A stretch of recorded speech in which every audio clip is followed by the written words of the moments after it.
Evangelho de Jesus segundo João, capítulo de número 4. Nós falaremos sobre Jesus, o Senhor eterno.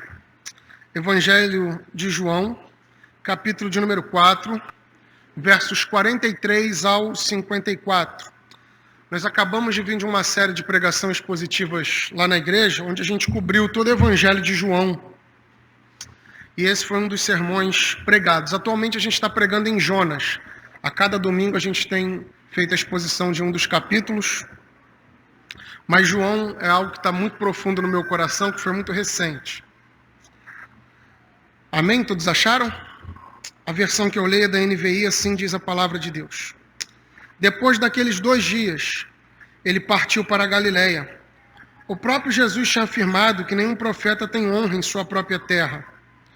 Quando chegou a Galileia, os galileus deram-lhe boas-vindas.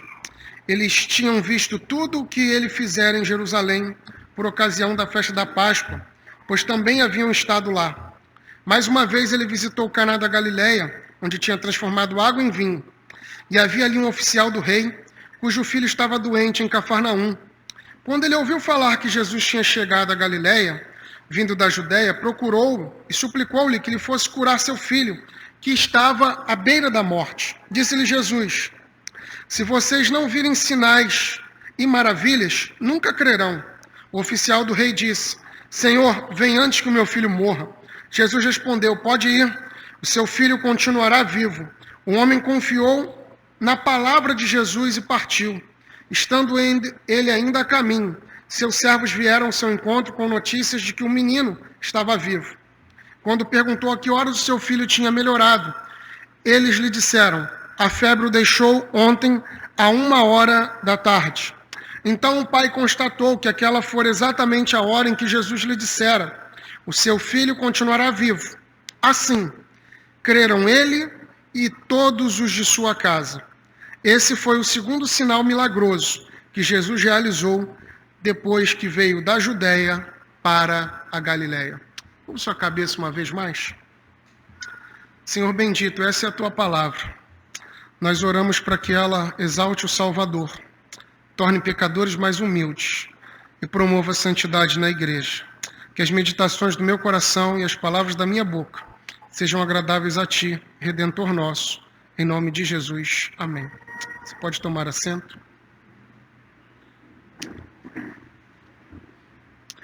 Jesus conhecia tudo a respeito das pessoas. O próprio Evangelho de João, no capítulo 2, verso de número 25, diz que não precisava que ninguém lhe desse testemunho a respeito do homem, pois ele bem sabia o que havia no homem. Jesus via o coração das pessoas como uma informação de outdoor, sabe, esses letreiros luminosos, grandes. Ele conseguia enxergar exatamente tudo o que havia no coração dessas pessoas. E à luz de João 2,25, o evangelista narra alguns encontros de Jesus. Encontros esses muito necessários e restauradores. Logo depois de João dizer que Jesus sabe tudo o que há no coração do homem, aparece um homem chamado Nicodemos. Ele é um fariseu, ele é um homem douto na lei, mas é um homem que parece não entender verdades espirituais. E Jesus fala para ele 3 verbos muito necessários. Nicodemos, necessário é nascer de novo. Mas Jesus usou o verbo: tem que nascer de novo para ver o reino, para entrar no reino, e a necessidade, João 3,7. É impressionante notar que Jesus falou isso para um homem da religião, para um homem que era douto em conhecer a palavra de Deus. No capítulo 4, Jesus encontra-se com uma mulher de adultério. Uma necessidade segundo Deus, Jesus passa em Samaria, é o que a partícula grega do texto diz. Jesus tem uma necessidade de passar em Samaria. Ele é Deus eterno, mas ele é homem. Sentado à beira do poço, ele sente sede. Ele pede um copo de água àquela mulher, ali começa um diálogo, e a visão dele, que a mulher tinha, vai mudando. Primeiro ela o vê como um homem judeu, depois ela o vê como um profeta, quando o pecado dela é revelado, até que ele mesmo se manifesta como um Messias. Veja que Jesus não dava sua identidade em geral, mas para essa mulher ele deu. Essa mulher conta na cidade, ela torna-se uma missionária entre os samaritanos. Os samaritanos pedem para Jesus ficar lá 2 dias, e há uma grande colheita. Jesus não fez um milagre nessa cidade, mas há grandes conversões lá. As pessoas não acreditam apenas no testemunho da mulher, mas porque viram Jesus falar. Logo depois, Os samaritanos definem Jesus como o Salvador do mundo, expressão essa que só aparece na Bíblia 2 vezes e exatamente na literatura joanina, aqui e nas epístolas de João. Como Jesus é o Salvador do mundo, olha quem João coloca aqui, colado ao texto dos samaritanos. Um oficial do rei que serve na Judéia, pedindo para Jesus restaurar. Ele serve a um outro rei, mas ele pede para Jesus restaurar a saúde do seu filho.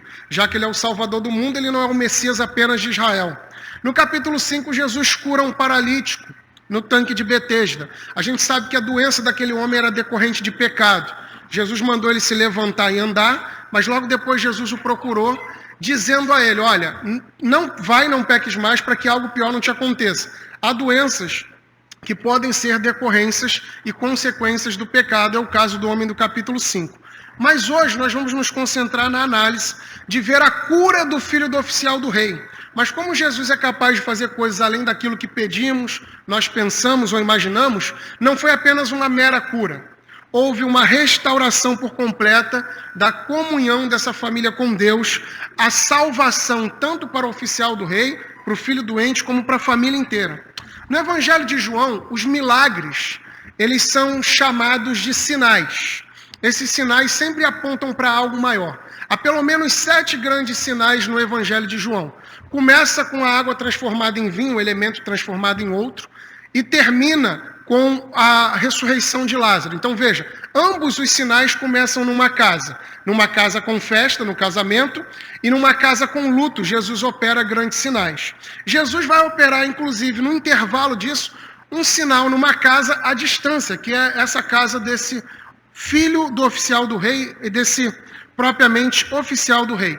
Esses milagres apontam Jesus como o Messias de Israel, o Salvador do mundo, o Filho do homem, o Filho de Deus. No capítulo 2, a gente tem narrado o primeiro dos sinais. Mas será que Jesus operou apenas 7 sinais? Não. O próprio Evangelho de João, capítulo 3, verso 2, Nicodemos deixa claro que Jesus opera muitos sinais. Então houveram sim outros sinais. Mas o evangelista João conta para nós só até essa cura aqui do oficial do filho do oficial do rei. Apenas até o segundo. Daí por diante, ele deixa por nossa conta fazer a averiguação de quantos milagres aqui ocorreram. Esse milagre só é narrado por João, a cura do filho do oficial do rei. Mas é muito confundido com outro milagre que Jesus fez em Lucas 7. Quando Jesus curou o servo do centurião. Vocês estão familiarizados com essa passagem em que o homem vem a Jesus, Jesus se dispõe a ir à casa dele. Aí o homem fala dando um dado de fé. Senhor, eu sou chefe sobre outros homens. Não precisa ir à minha casa, manda apenas uma palavra e o meu servo será curado. Jesus tece um elogio dizendo, olha, nem Israel viu uma fé como essa. E envia uma palavra e o servo é curado. Mas veja que há diferenças o suficiente aqui dos episódios. No capítulo 4 de João, que nós estamos analisando aqui em suspensão, é um pai pedindo a cura para o filho. Em Lucas 7, é um senhor pedindo a cura para o servo. E detalhe, lá em Lucas 7, o homem não exige a presença de Jesus em sua casa. Ele crê que uma palavra vai sarar. Esse aqui está tão desesperado que ele acredita que Jesus só pode fazer milagres se estiver lá. Ele não acredita que Jesus pode fazer milagres à distância. Mas, ao falar em milagres, é bom a gente dar uma boa definição do que é milagre e do que é provisão. Norman Geisler, no livro Não Tenho Fé Suficiente para Ser Ateu, ele nos dá uma boa diferenciação do que são essas palavras. Milagre e provisão. Imaginemos, hipoteticamente, eu não estou mandando recado para ninguém aqui, ok? Que eu esteja sem dinheiro agora pela manhã. E o nosso irmão que estava dando aula na escola dominical, ao final desse culto, ele decide me dar uma oferta de R$300 via Pix, ok? E aí eu ficaria muito feliz. E a pergunta é, isso é milagre ou provisão? Isso é provisão. Deus usou um meio natural, usou um outro ser humano. Mas imaginemos que eu estou duro, igual um coco, hipoteticamente, e ao sair daqui não tenho que almoçar com a minha esposa em casa. Nós oramos na hora da refeição, mas nada tem sobre a mesa. Deus faz brotar um frango lá. Isso é milagre ou provisão? Milagre.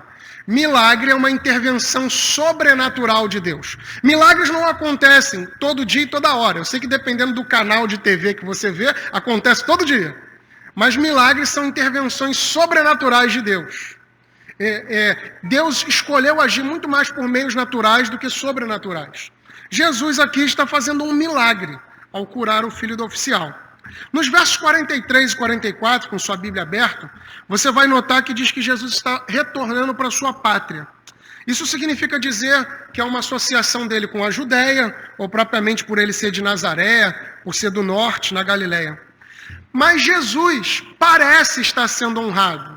A ideia do texto aqui que João está colocando, às vezes a gente lê a Bíblia e a gente não entende os tons em que o narrador está colocando. O narrador está colocando aqui uma ideia de um tom assim de ironia. Diz que ele foi bem recebido. Mas a ideia é que eles estão querendo se apropriar de Jesus para que Jesus execute a vontade do coração deles, realize mais sinais ali. Então não é assim uma boas-vindas de tipo, nós queremos aprender mais de ti, mestre, nós queremos conhecer a Deus através da sua vida, não. É uma boas-vindas assim meia interesseira. A ideia é exatamente essa. E por que eles já têm conhecimento da fama de Jesus? Porque no capítulo 2, o evangelista João registra a primeira ceia de Jesus, ou o que a gente pode chamar de primeira Páscoa de Jesus. E lá, Jesus já havia executado tanto os ensinos muito poderosos, em que os homens são nomeados no sentido de que se vocês destruírem este templo, em 3 dias eu reedifico. Eles viram o alvoroço que Jesus causou em Jerusalém, e eles têm conhecimento de Jesus ter transformado água em vinho em Caná da Galileia. Então essa cidade, ela tem um conhecimento fora dela, o que Jesus fez em Jerusalém, e o que Jesus operou ali próximo, transformando a água em vinho em Caná da Galileia. Mas o Evangelho de João tem um propósito. Qual é o propósito do Evangelho de João? Se você for ao finalzinho desse Evangelho, capítulo de número 20, eu queria que os irmãos abrissem comigo, nós temos aqui a declaração de tese do evangelista. Geralmente, quando nós fazemos faculdade, no final do curso, a gente escreve um projeto, né? E nesse projeto, a gente tem que botar uma introdução. Por incrível que pareça, a introdução é a última coisa que a gente escreve no TCC. Porque você tem que elaborar o trabalho e botar na introdução tudo que você fez. Nas narrativas bíblicas, nem sempre o objetivo vem no início. Às vezes vem no final. João colocou o propósito, a tese dele no final. João 20, versos 30 e 31, olha o que diz a palavra de Deus. Jesus realizou na presença dos seus discípulos muitos outros sinais milagrosos, que não estão registrados neste livro, mas estes foram escritos para que vocês creiam que Jesus é o Cristo, o Filho de Deus, e crendo, tenham vida em seu nome. Então, o que os sinais faziam? Os sinais, eles antecipavam, era uma noção pré-evangelística de quem Jesus era, o Filho de Deus. E ao apontar para Jesus como Filho de Deus, os homens viam aqueles sinais, eram como sinos que badalavam para chamar a atenção, e eles passavam a crer. E crendo tinham vida, e não apenas vida biológica, mas vida eterna, porque diante deles estava o Verbo de Deus encarnado, a luz dos homens. Esses sinais em João são escolhidos propositalmente para aqui estar. Então Jesus operou milagre transformando água em vinho, mas agora ele volta para Galileia e esses homens querem ver sinais. O oficial do rei possivelmente conhecia a fama de Jesus por ter transformado a água em vinho. Mas esse oficial do rei, ele não servia literalmente ao rei de Roma. De acordo com o texto bíblico, ele serve a Herodes Antipas, aquele que mandou matar João Batista. Era um cara que gostava de ouvir sermão, mas não se convertia. Herodes Antipas. Esse é um perigo que a gente tem nos nossos dias. A gente se alimenta demais de podcasts, a gente vê demais teologia, a gente se orgulha de seguir os grandes pregadores doutos da sociedade, a gente fala igual a eles, mas a gente não tem uma vida piedosa igual de muitos deles. Há um perigo em gostar de ouvir pregação e não se converter. Herodes ouvia boa pregação, gostava de João Batista, mas não se convertia, vivia em adultério. Judas ouviu grande parte dos sermões de Jesus, mas nunca se converteu. Há um perigo em gostar de ouvir pregação e não se converter. Herodes Antipas nunca pôde resolver o problema desse oficial.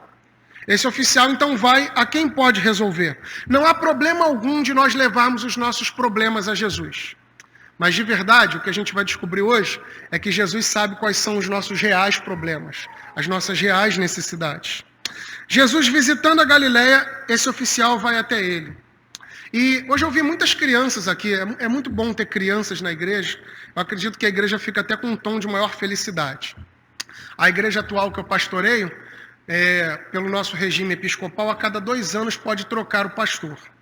Quando eu cheguei nessa igreja há 1 ano e 9 meses atrás, basicamente, 10 meses, vamos botar assim, não havia crianças nessa igreja. Havia existido um problema na igreja, um pastor havia ido embora e levou parte da igreja com ele. E uma coisa meio triste é uma igreja sem crianças. E por que eu estou dando essa ilustração aqui? Que eu queria hoje usar um pouquinho da sua imaginação. Em geral, eu sempre prego o texto, mas hoje eu queria usar um pouquinho da sua imaginação familiar.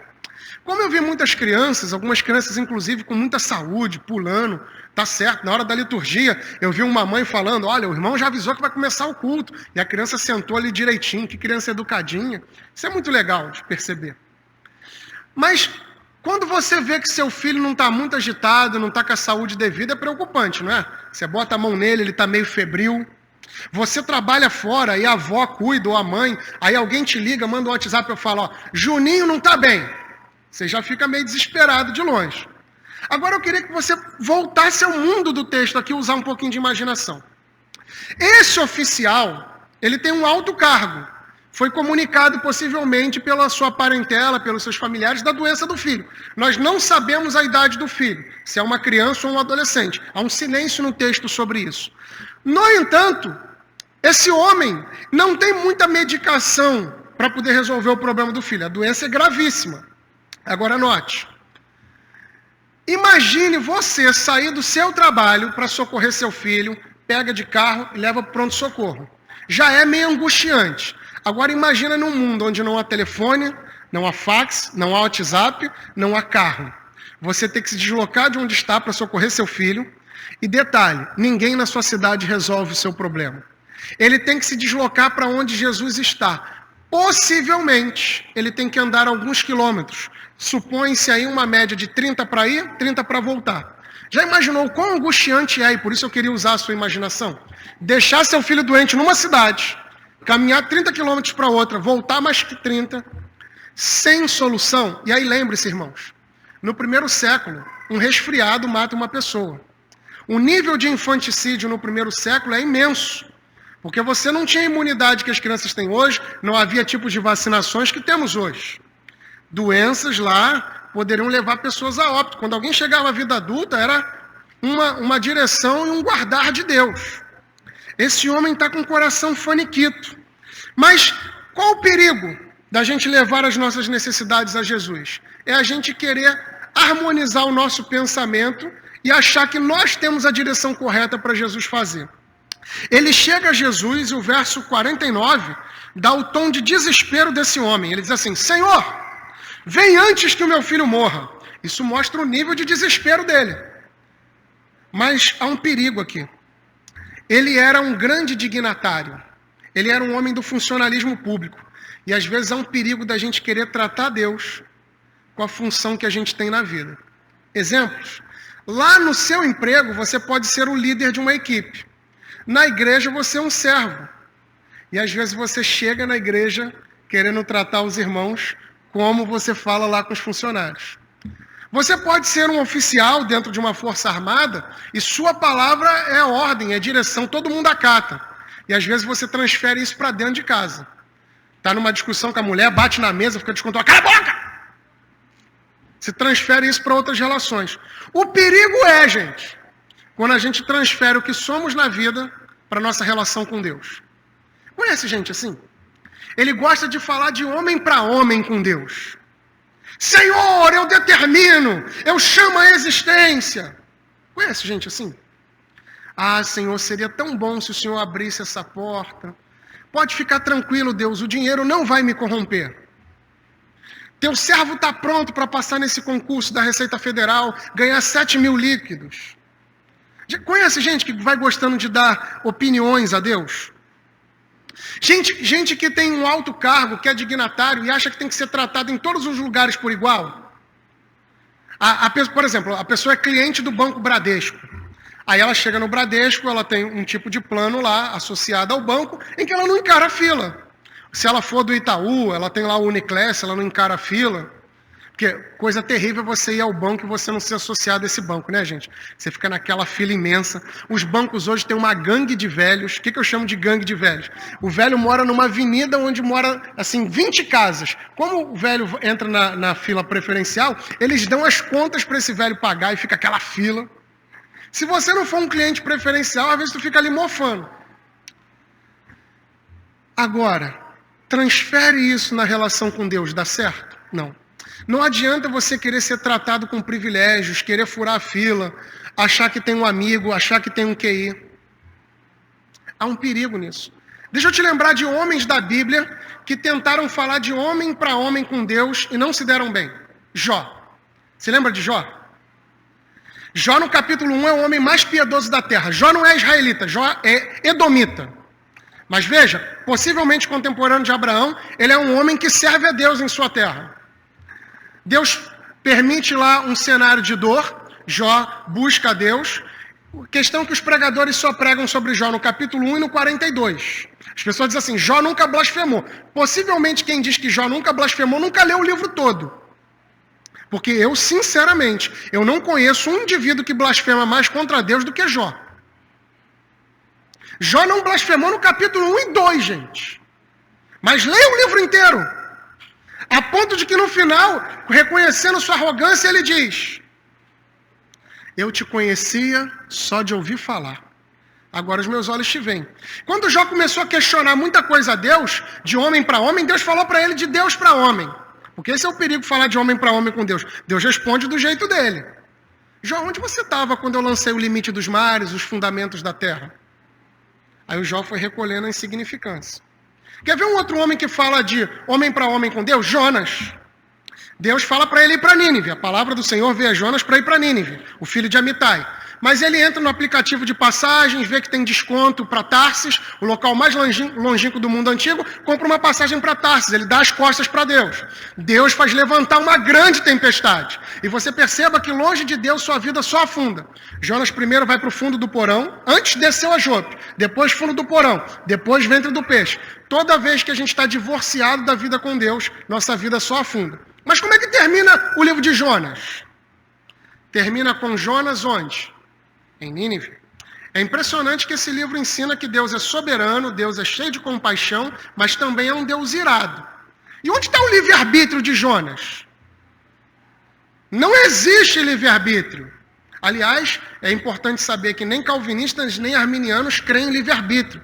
Muitas vezes há uma imposição incorreta quando dizem que arminianos acreditam em livre-arbítrio. Não. Livre-arbítrio é uma heresia católica que já foi enterrada na Idade Média. Arminianos não acreditam em livre-arbítrio. As pessoas que dizem isso geralmente não conhecem nada sobre o assunto, arminianismo e calvinismo. Não tem livre-arbítrio, gente. Deus falou que ele estaria em Nínive e o livro termina com ele em Nínive. Deus é soberano, Deus governa, Deus guia todas as coisas. Esse homem aqui ainda não tinha entendido isso. Jesus, vem logo antes que o meu filho morra. Falando de homem para homem. Jesus percebe que há algumas coisas erradas na vida desse homem. Primeiro, ele está buscando Jesus apenas para fazer uma viagem de cura. Segundo, ele não acredita que Jesus tem poder sobre a morte. Ele acredita que seu filho só vai ser curado se Jesus lá estiver presente. Jesus preocupou-se com a possibilidade da fé daquele homem estar apenas em busca de sinais, apenas em busca de milagres. E aqui cabe uma reflexão. Irmãos, Jesus é um médico de corpos e de almas. Quando nós vamos ao médico comum, nós não vamos ao médico para buscar consolo. Nós vamos ao médico para saber o que há de errado conosco e o que a gente pode fazer para consertar isso. Já que Jesus é um médico de corpos e almas, nós não vamos sempre a Jesus para buscar consolo. Nós vamos lá para ele consertar o que está errado. Jesus está querendo ensinar para aquele homem que precisa crer para ver. A ótica de Jesus é muito diferente da nossa. Assim como aquele homem, nós queremos ver para crer. Mas Jesus quer o contrário. Ele quer que nós venhamos crer para depois ver. Jesus, inclusive, deu uma lição aqui no Evangelho de João sobre isso. Em João capítulo 20, há um apóstolo que faltou um culto. Eu não tenho o hábito de fazer isso, mas olhe para a pessoa do seu lado e pergunta isso. Você tem vindo aos cultos? Pergunta aí para ela aí. Eu não tenho hábito, mas só para ela refletir. Tem um apóstolo que faltou um culto. Ó, gente, um apóstolo faltou um culto. Qual o nome dele? Tomé. Jesus apareceu ressurreto, ele não acreditou. Se eu não vi os furos na mão, a lateral perfurada, eu não acredito. Percebeu o perigo de faltar um culto? Você deixa de interagir com verdades espirituais. Há um livro na Bíblia escrito só para gente que falta culto, Hebreus. Está mostrando que Cristo é superior a tudo, mas ele também está combatendo quem não persevera. A evidência de que alguém não é salvo é muitas vezes não participar dos meios de graça com alegria. Ceia, batismo, culto público. Porque se a gente falta culto, vai faltar céu para a gente. Deus não dará eternidade para um homem que não lhe dá seu tempo. Se a gente não trata Deus como prioridade aqui, para quem ir para lá? Essa é uma reunião visível de um reino invisível. Mas a gente tem os nossos modismos, né? Já paguei minha semana, já fui no domingo, trabalho muito. Não. Tomé faltou um culto e ficou descrente. Hebreus 3, do 12 ao 14, diz que quem se afasta da igreja do Deus vivo, o coração torna-se duro. Hebreus 10, 25 diz para não deixar de congregar. Mas Jesus, em misericórdia, transpassou paredes e apareceu a Tomé. E nessa lição em que Tomé faltou um culto, mas agora está presente, Jesus se revelou a ele. O que Jesus revelou a Tomé em João 20? Bem-aventurados que não viram, mas creram. Então veja, essa é uma lição que em todo o evangelho de João está clara. Jesus quer primeiro que nós venhamos crer, para depois ver. O homem do texto aqui, o oficial do rei, quer ser o diferentão. Ele quer primeiro ver, para depois crer. Gente, é importante notar que crer vai diferenciar verdadeiros de falsos. Na época do nazismo, basicamente ali da época da Segunda Guerra Mundial, entre os anos de 39 a 45 do século XX, inicialmente a igreja protestante apoiou o regime de Hitler. Depois eles viram que era uma grande furada e declinaram. Dietrich Bonhoeffer, o teólogo alemão, ele é um dos que faz essa declinação. E o regime nazista começa a perseguir a igreja. E num culto como esse aqui, era improvável de acontecer um culto público como esse, porque o nazismo perseguia as igrejas e assassinava os crentes. E uma igreja clandestina um dia foi achado por um oficial e uma média de 2 a 3 soldados. Eles entraram com o pé na porta e fizeram a seguinte notificação: quem é crente de verdade aqui, levanta a mão. E uma meia dúzia de 3, somados ao pastor, numa igreja que estava até um pouquinho cheia, levantaram a mão.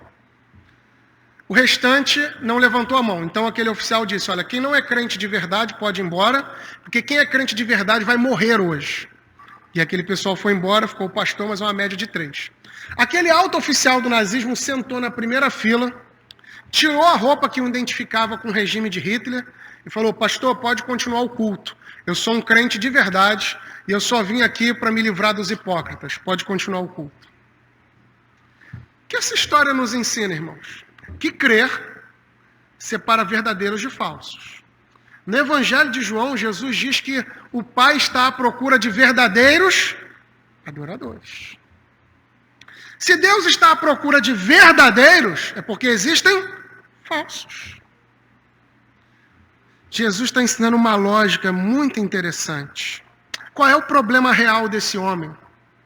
O problema real desse homem é a descrença.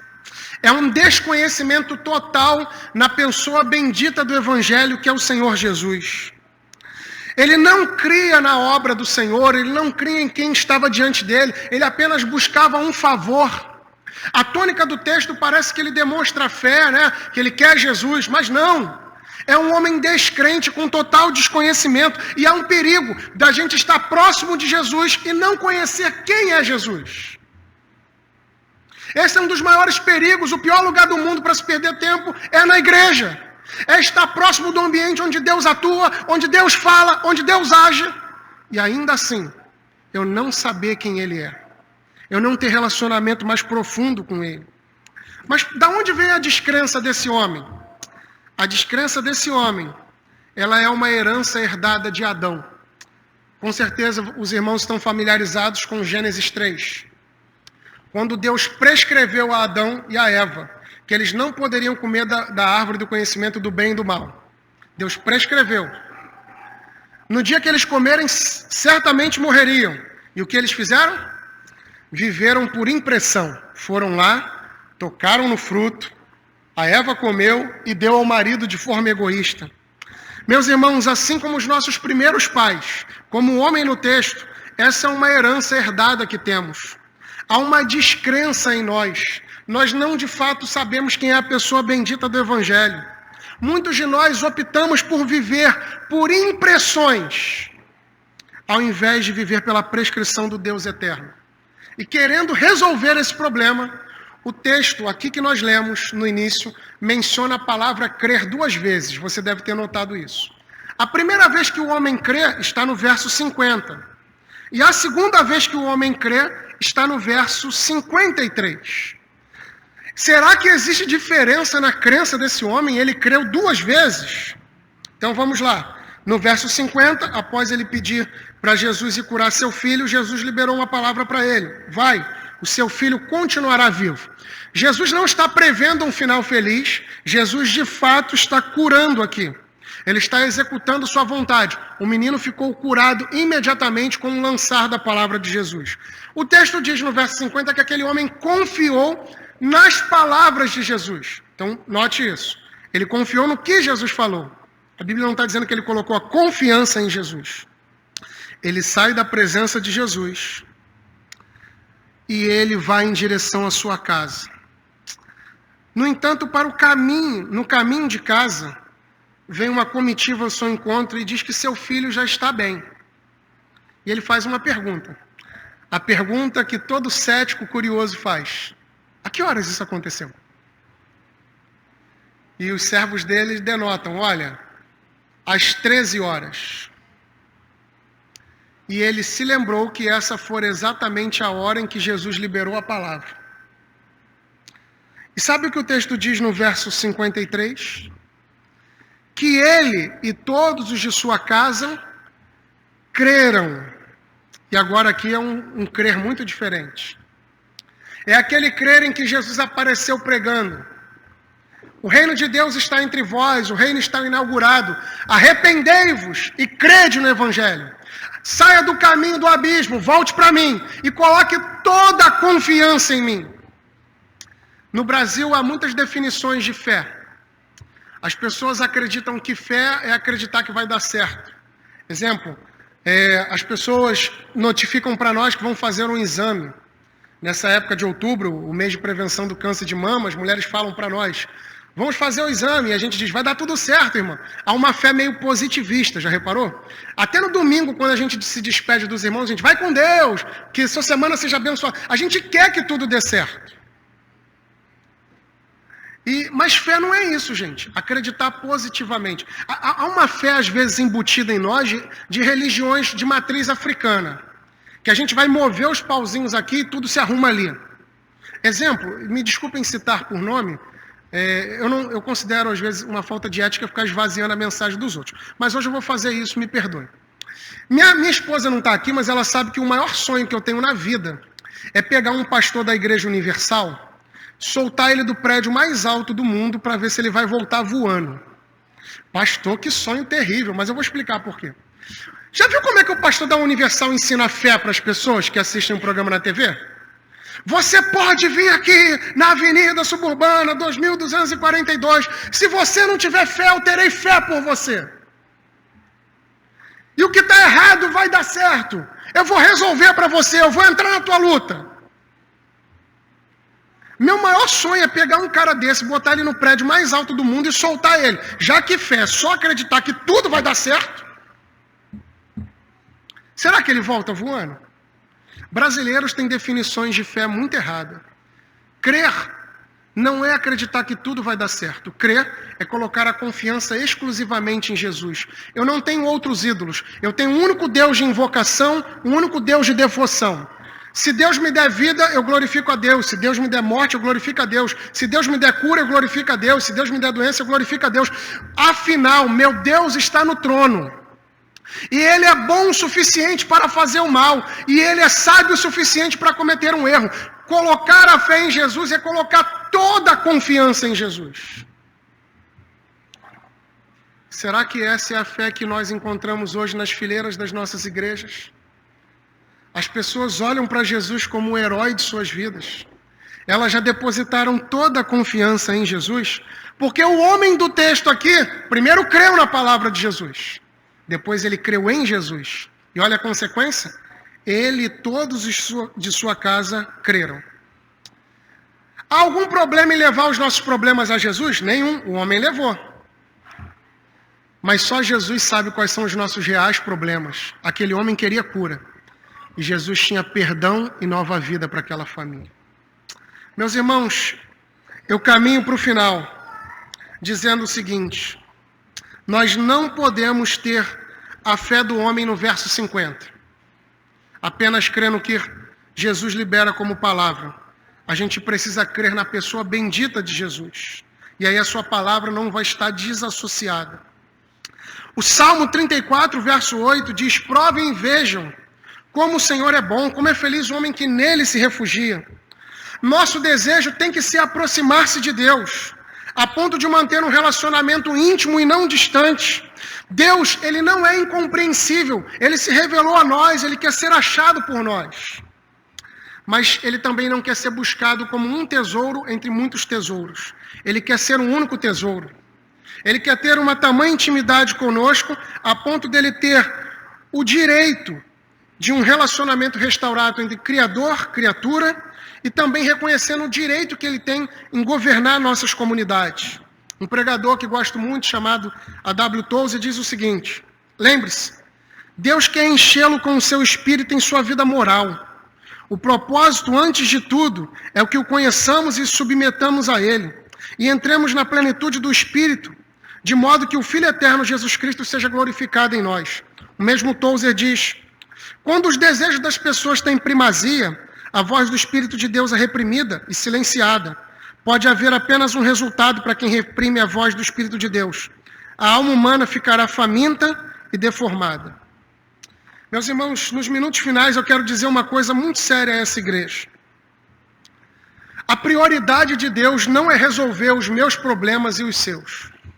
A prioridade de Deus é inclusive nos resolver. Um homem resolvido terá menos problemas a resolver. Deus não está muito preocupado em resolver meus problemas, mas sim em me resolver. Inclusive, Deus usa as adversidades na saúde, na área financeira, na área física, emocional, familiar, para nos quebrantar, para nos corrigir, para nos desafiar na fé.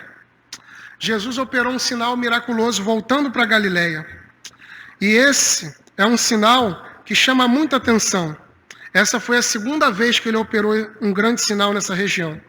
Mas o que o texto nos ensina? Primeiro, a chave para o milagre está na geografia. Esse pai buscou Jesus e ele gastou pelo menos 60 quilômetros. 30 para ir, 30 para voltar. O milagre está na geografia, gente. Não tem fax, não tem medicação enviada, não tem e-mail, WhatsApp. Uma palavra de Jesus o sarou. Essa é uma boa dica para nós aqui. Você tem buscado a Deus pela sua família? Você tem guardado lugares nesses bancos para seu marido, para sua esposa, para seus filhos? Jesus é o Senhor à distância. O mesmo Deus que opera aqui, fala lá. Ele sopra onde quer. Segundo, Jesus não veio para viabilizar os nossos sonhos humanos, para dar cabo dos nossos problemas. Ele veio para resolver o pior dos problemas. Um vírus, uma doença chamada pecado, que já destruiu e já matou os homens. Diferente do texto aqui, que o menino estava à beira da morte, o pecado é diferente. Ele já destruiu, já arruinou, já matou os homens. Cristo veio nos salvar e nos reconectar a Deus. O resto que acontecer na nossa vida, casa própria, bem-estar, saúde, o resto são benefícios. Mas o principal é ser reconectado a Deus. Por último, irmãos, nossa fé não pode ser igual desse oficial, apenas crendo nas palavras de Jesus.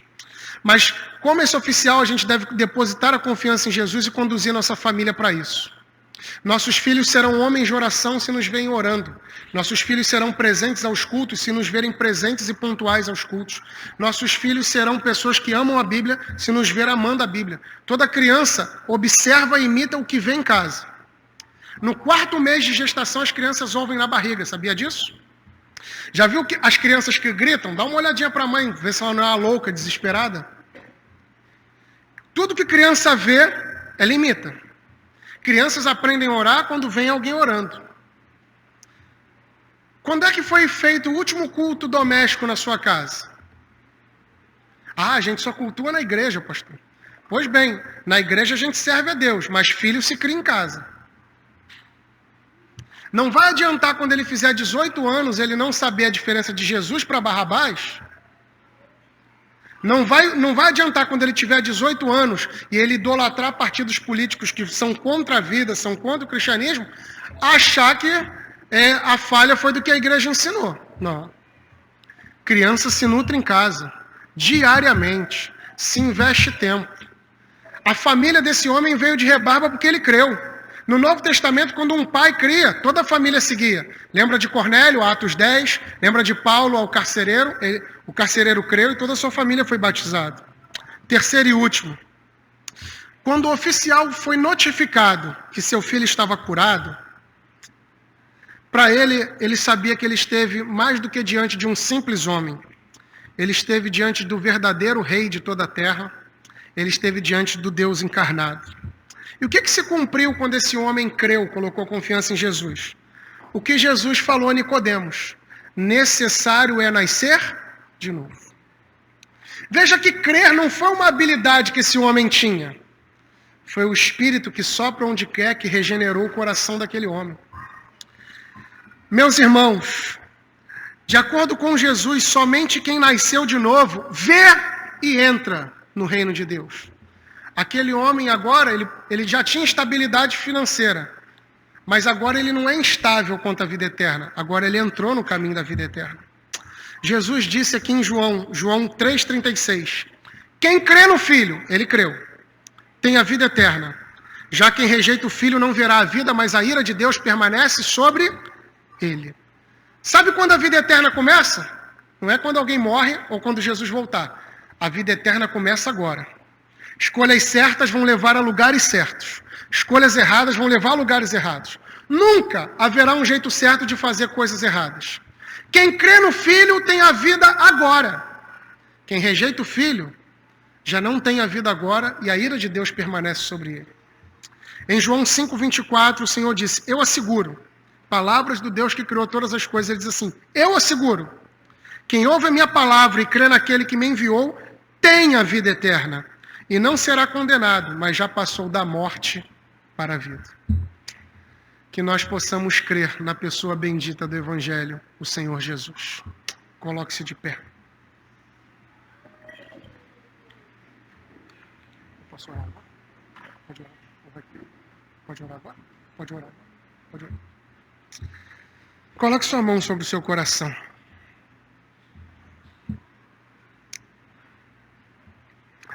Eu queria lhe encorajar a fazer uma oração. Mas essa não é uma oração comum. Se você não estiver cuidando de algo na liturgia, feche seus olhos, se concentre no que eu vou lhe falar. Eu quero lhe implorar para que você não se arrependa dos seus pecados agora.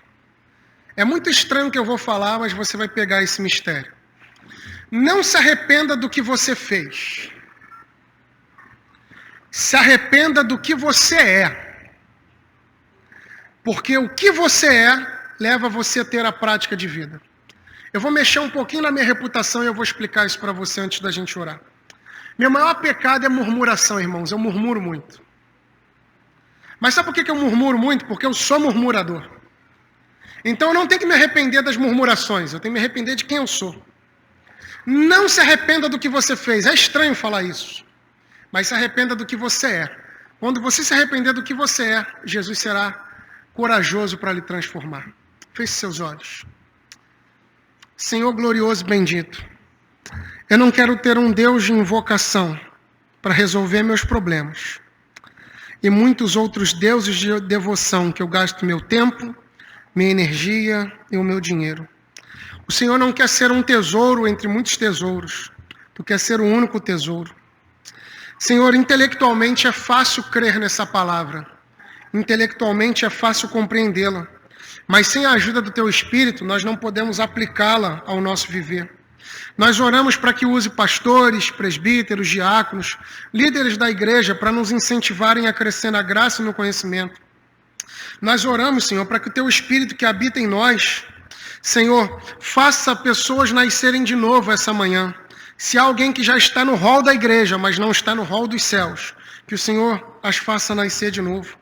Cristo Salvador do mundo, que a gente não confie no nosso currículo ministerial, que a gente não confie em ser um grande dignatário e adquirir posições eclesiásticas, Senhor, posições nesse mundo, mas que a gente confie absolutamente em Ti. A Tua palavra diz que todos quanto receberam, o Senhor deu o direito de se tornarem filhos de Deus. Tua palavra diz que quem crê no Filho tem a vida, mas quem não crê no Filho, quem rejeita o Filho, já está condenado e a ira de Deus permanece sobre ele.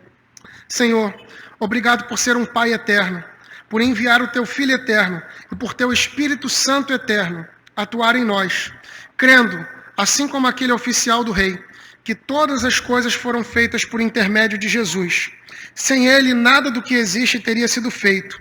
Ele é a luz dos homens, para homens que andam em trevas.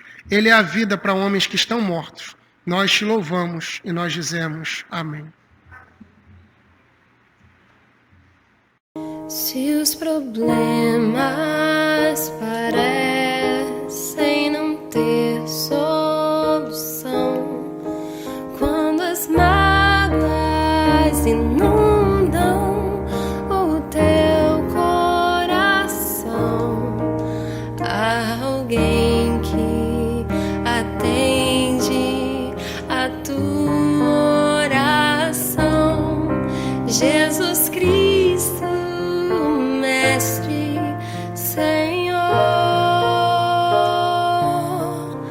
Ele é o dono da chuva, do sol e do ar, é Senhor da alegria, da dor, do chorar. Ele é o dono dos montes, do céu e do mar, é Senhor das crianças, das preces, dos hinos. Ele é meu e também teu Senhor.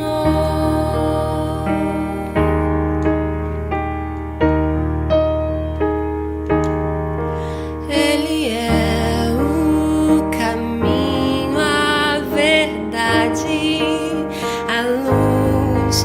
Abre teu coração e recebe a Jesus. Tua vida é Cristo que agora conduz, pois é Ele teu Mestre, Senhor. Ele é o dono da chuva, do sol e do ar, é Senhor da alegria, da dor, do chorar. Ele é o dono dos montes, do céu e do mar, é Senhor das crianças, das preces, dos hinos. Ele é meu e também teu Senhor.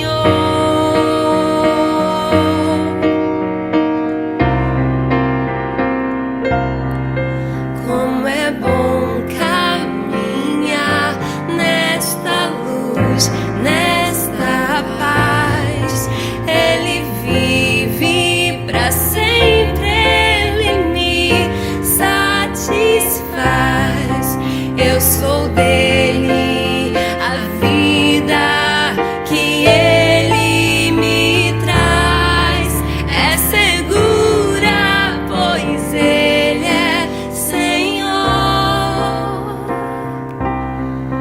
Ele é dono da chuva, do sol e do ar, é Senhor na alegria, da dor, do chorar.